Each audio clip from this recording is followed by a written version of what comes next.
Hey, what's going on, guys? Today we're going to take a look at some optimal builds for each of the heroes in the Ylissean Summer banner. I will briefly go over their default kit, then go into some builds. If you haven't seen the banner review yet, you can find the link in the description. You can also find timestamps there as well if you want to jump to a certain hero. The first unit is Robin. She is a fairly solid unit. Every single one of her stats are great besides HP, but nothing is outstanding. And because her stat spread is kind of balanced, she can go into many different build paths depending on what IV she has. Preferably, you want to try to get your hands on a plus speed Robin because, well, speed is always important, and she can hit 37, which is quite important to maximize both her offensive and defensive capabilities. Her skills are good for the most part. Death Harpoon has decent might, and its effect helps her nuke the first enemy she encounters. Reposition is one of the best assist skills out there. The rest of her passes aren't really that useful for a competitive environment, so you'll have to swap them out for stronger ones. No budget set for her, but for this first set you want to give her Fury and Threat and Defense. The B slot has a lot of options. You can go with Desperation, Renewal, or Vantage. I'll be talking more about Desperation because it's just more interesting than the other two. The special really depends on which negative IV your Robin has. If she has negative HP or defense, then she can use Iceberg. If she has negative resistance, then she can go with Luna or Bonfire. Results are 99 wins, 3 losses, and in Desperation, 79 wins and 16 losses. Robin should be able to one-round KO reds, most blues, and most colorless when she is at full HP. After the first engagement, her HP should be pretty low because of the 8 self-damage and any damage taken from the enemy. After that, she should be able to activate Desperation, and her special cooldown should be at 0 if she was able to double the first enemy. So now she's able to attack a second target with Iceberg and a normal attack before the enemy is allowed to counterattack. And it's very likely that she's able to kill them off with those 2 hits. C-Slot is flexible, but Robin's attack isn't the best thing out there, especially when she isn't at full HP, so giving her 5 to 10 extra damage with Threat and Defense will help her a lot. So if you summon a plus attack Robin, you can go with the classic Brave Lance Deathblow Dragback set. Results for this build is 106 wins and 11 losses. Again, special really depends on what negative IV your Robin has. The 4 choices are Luna, Draconic Aura, Bonfire, or Iceberg. It's a really straightforward build. Just attack an enemy and Dragback will move Robin 1 space back. That will get her out of danger and get her into a better position to get healed up to go in for seconds. If your Robin is plus speed, then the classic Brave Lance quad set would be better for her. That version of the build contains skills like Desperation, Life and Death, Ardent Sacrifice, and Threat and Defense. Third and last set is a Fire Sweep set for a plus speed Robin. Fire Sweep Lance negates counterattacks for the user and the enemy, so you want to use Robin as a player phase unit. With Life and Death equipped, her results are 101 wins and of course 0 losses. However, she does have pretty good defensive stats, so you can use Swift Sparrow instead, and that will give her the offensive stats that she needs when initiating and still be able to tank a hit or 2 during the enemy phase. Best special to use is Draconic Aura. With 52 attack, it will grant her 15 bonus damage. She obviously can't use Iceberg or Bonfire anymore since her defensive stats are butchered from Life and Death.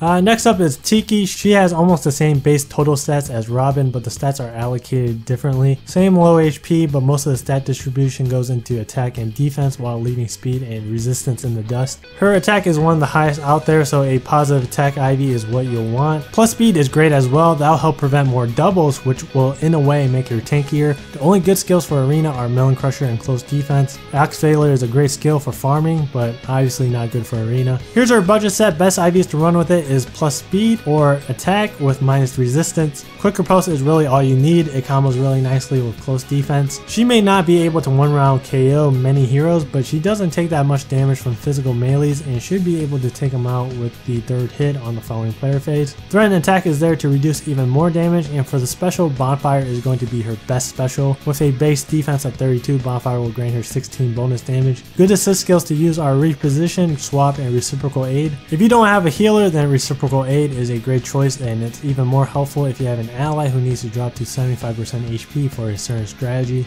And Quick Riposte 2 can be used instead of Quick Riposte 3. Next is a Fury Vantage set. You should run this on a plus speed Tiki. The strategy is almost the exact opposite of the previous set. With Quick Riposte, she's getting in the 2 hits during the enemy phase and taking them out on the following player phase. For this build, she gets her 1 or 2 hits in during the player phase, and Vantage should finish the enemy off during the enemy phase. She can one-round KO a good amount of heroes. 75 wins and 2 losses, but she's going to be very low in health after the first encounter, so make sure you position her very well. Last one is the classic hit and run Brave build. Best IVs to use this set with is plus attack with minus resistance. Give her death blow, drag back, threat defense, and bonfire. This is probably what you want to go if you have the optimal IVs. Results are 96 wins and 23 losses. Majority of those losses are from sword units. You actually don't want to attack into them, so don't worry about the losses. But for the green and blue units, she can kill most of them, and if she can't, she can pull them back with drag back and just have a dancer or another ally help finish them off. A very straightforward and powerful build, however it is very expensive. Third hero is Frederick. His stats are not very impressive. It's pretty much balanced across the board except for resistance, since he is a dagger user and their weapons have fairly low might. Frederick's problem is that he needs the attack IV to do more damage, but then he lacks the speed to double. If he has positive speed, then he lacks damage, so I think the best way to use him is as a tanky frontline debuffer. His skills aren't that bad. They synergize really well if you don't take Ardent Sacrifice into account. Not sure why he comes with that skill, but his weapon Seashell has one of the top mights for dagger weapons, so in general it's a really solid weapon. Seal attack speed 2 is unique as it can debuff 2 stats, attack and speed. It might not be better than seal speed in terms of helping you kill the enemy, but it does help reduce a lot of damage. Most optimal IVs for his budget set is plus speed with minus HP or resistance. It's pretty much his default skills with either spur attack, spur speed, spur defense, savage blow, or threatening attack in the C slot, drawback for the assist, and bonfire or moonbow for the special. Freddy isn't going to be used as a killing machine but more of a support. He can lower a single enemy's attack and speed by 5, and that can help your slower allies get a free double. Armor blow will help reduce damage versus vantage or quick riposte disencounter enemies like Xander, Hector, and Ike. If you want him to branch away from being a frontline debuffer or support, then Darting Blow or Fury may be useful to help him double more enemies and deal more damage. Since Freddy really relies on an ally to take out the enemy, spur skills are always helpful. Use Savage Blow if your team has trouble against Armor Emblem teams. And Threat and Attack doesn't stack with Steel Attack, but it can be used to reduce the attack from the other surrounding enemies. This is his premium set. Best IVs are plus speed or defense with minus HP or resistance. Replace Seashell with Rogue Dagger Plus, give him close counter, drop back, and bonfire. The C slot is flexible, but Savage Blow or Threat Attack can work. So when Frederick attacks an enemy, he'll lower the target's attack and speed by 5, and Rogue Dagger will give him 5 defense and resistance, which will reduce at minimum 10 damage. All of this combined with close counter makes him a great unit to use against physical melee units. Have him attack a melee unit, reducing your stats and buffing his. On the following enemy phase, Frederick won't take too much damage from the debuff enemy, and he can potentially take him out with the counterattack with a bonfire activation if he is able to double the enemy. The only problem with using close counter is that the debuffs and buffs happen after combat, so he's still going to take a good amount of damage when he attacks into disencounter units like Hector, Ike, Ryoma, and Xander.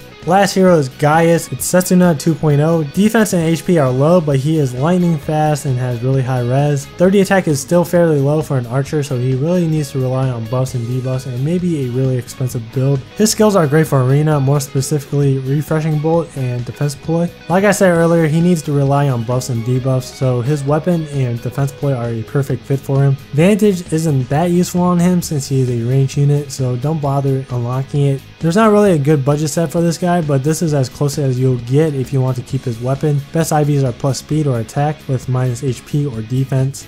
Give him Fury, Desperation, Iceberg, and Drawback. This is kind of like a budget quad set. It's good enough and should save you a bunch of SP and skill fodder. Fury goes very nicely with defense ploy since he gets more resistance from Fury. Here are the results with and without defense ploy. Defense ploy should be very easy to activate, so we're going to take a look at those results even more. After the first engagement, Gaius will take at least 8 damage, and that will drop him down to desperation range, assuming your Gaius had negative HP IVs. Now his results are 88 wins and 5 losses. Not too shabby. If your Gaius has negative resistance, he can still use defense ploy. Most enemies with high defense usually have low resistance, so it's still viable. However, you probably want to swap out Iceberg for Luna instead. And lastly, we have the quad set, of course. Results without any buffs or debuffs are 117 wins and 8 losses. That's in desperation range, by the way. Everything is pretty much standard, but there are a couple things I want to mention. First, if you plan to use life and death, you need to swap out defense ploy with threat and defense because his resistance will only be at 23. If you want to keep defense ploy, you can use Swift Sparrow instead of life and death. Results are just a tad bit worse, 111 wins and 7 losses, but if you get defense ploy to proc, then the result is 130 wins and and 2 losses. Life and Death is easier to get than Swift Sparrow, so you probably want to go for that.